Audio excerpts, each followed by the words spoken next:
All right, this time we're going to try to do a recording with the mic not muted. What's up, everybody? We are back on episode 39, We Three Kings. There's a lot of information thrown in this episode. There's a lot to cover. It is a really good episode. There's a lot of lore, but we're going to dive right in. We pick up right where we left off. The group is trying to figure out what to do about Kelvin. Ambrose is actually like, I think I could be king. I'm better than all these people, and I can do a better job at leading. All the candidates suck. Ambrose wants to go with Von Holt. Miraz wants to go with Gubar or Von Holt. Pickles goes for Von Holt. Those are, they think, are the best candidates.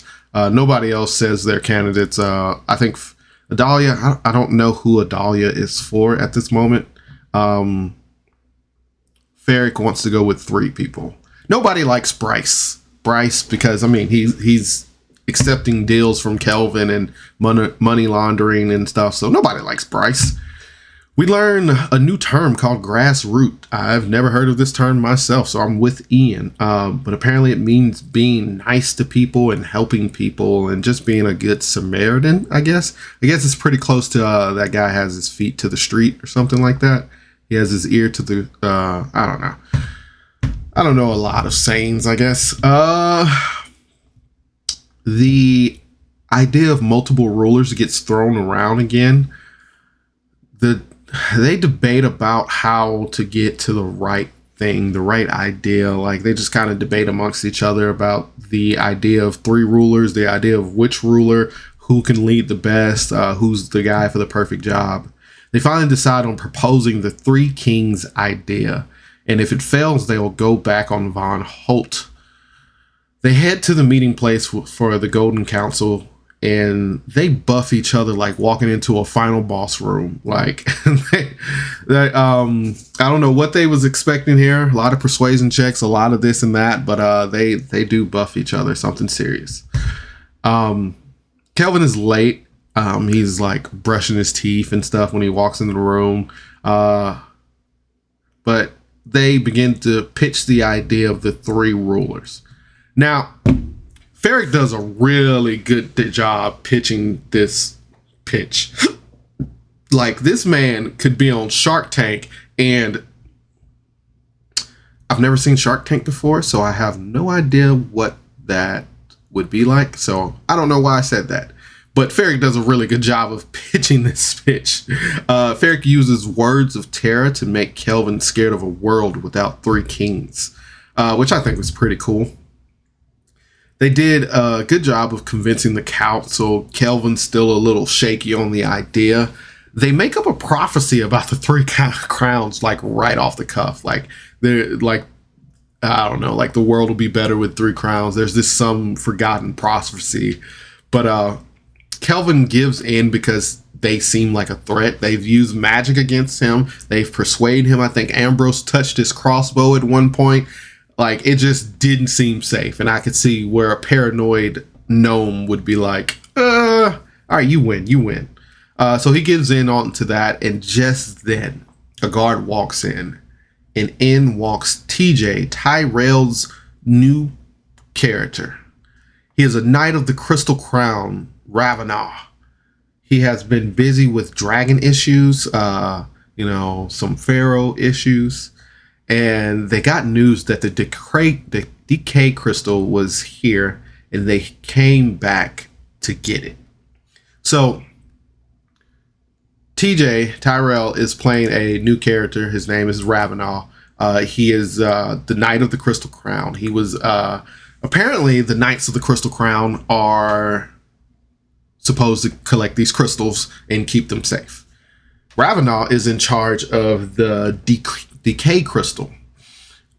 So when he got word of that the decay crystal was in Mornstead, he headed back to Mornstead to get it and to put it in a safe space. But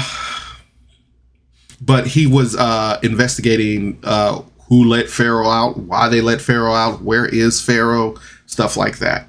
But he came back and all that stuff was already dealt with. He did ask where the decay crystal was, but nobody knows. Apparently it disappeared. There was no trace of it left after Zeus was defeated. Pickles thinks he is really attractive and invites him to come over to Ambrose's house to come talk some more. Yeah, talk. Adalia asks him to come to lunch with them instead. You know, maybe they can talk over lunch, blah, blah, blah. They try to send Kelvin off, but he is scared. Like, he's too scared. Like, Adalia tries to cast calm emotions on him. She tries to, like, talk him down a little bit. And he's just like, no, get out. Get out. We're done here. And he kicks them out. They leave, and Ambrose kind of apologizes about thinking it wouldn't work. He, kinda is like, it wasn't a real apology. Ambrose, sometimes you want to feel bad for Ambrose, and then you remember he's an ass. And then you're like, oh, something happened to Ambrose, some traumatic thing would happen to Ambrose, and you're just kind of like, oh. And then you're like, man, he is an ass. And it's just like so conflicting of Ambrose being an ass, and then Ambrose making good decisions to bad decisions, and then Ambrose being an ass again. So it's just kind of like shell shock. Whiplash. Ravenoff tells Navarra what the group has done and what they've been up to. He tells Navarra about them freeing Pharaoh. He does inform her that it's an accident, but she's still like, Pharaoh? Like, you guys freed Pharaoh? Like, that's wild. Like, seems like everybody knew about this old ancient dragon except the group. I would think at least Ambrose or Fyrric would have known about Pharaoh. Like, something. But they did release a great terror on the world because, you know, it's apparently it's Pharaoh. Ravenoff tells them that if someone uses the decay crystal, they will be basically unstoppable. And he also thinks that somebody is trying to rebuild the coat of the snake.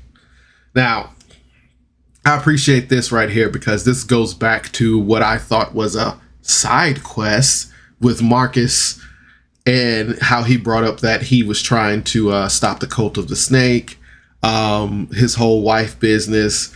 Apparently Marcus, his wife, and Vilvanus are a lot stronger than gave them credit for.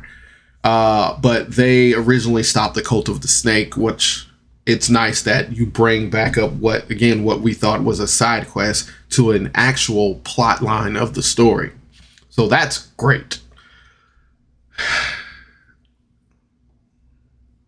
Ravenoff tells them that he is looking for the Dark Matron. And of course, they've already found the Dark Matron. Ambrose tells him he knows where it is. And he almost like he's tried to blame Cornelius for it a split second, because he's like, it's at the Cornelius Abernathy house. And he's like, I don't know if Cornelius or, you know, them have anything to do with it, but it is a little suspicious. So, yeah, that's but I don't know. Anyway, Mirage thinks it's a good idea to tell the Ravenoff that he made a deal with the prince. Everybody immediately goes, oh, like just like Picard face slap. Too trusting of this man already. Like, I think it's more or less that this player shows up. It's an actual player and not an NPC. Because I feel like if it was an NPC, they would be like, why you want to know? Why are you asking these many questions? Why are you trying to help us so much? There would be more questions for Ravenoff instead of giving him all the answers. I get that he says he's a member of the Crystal Crown or whatever, but they just throwing too much information at him, too many answers at him at once. I think Ambrose was the only one who was like, I'm not telling you that. I'll wait until I get to know you more.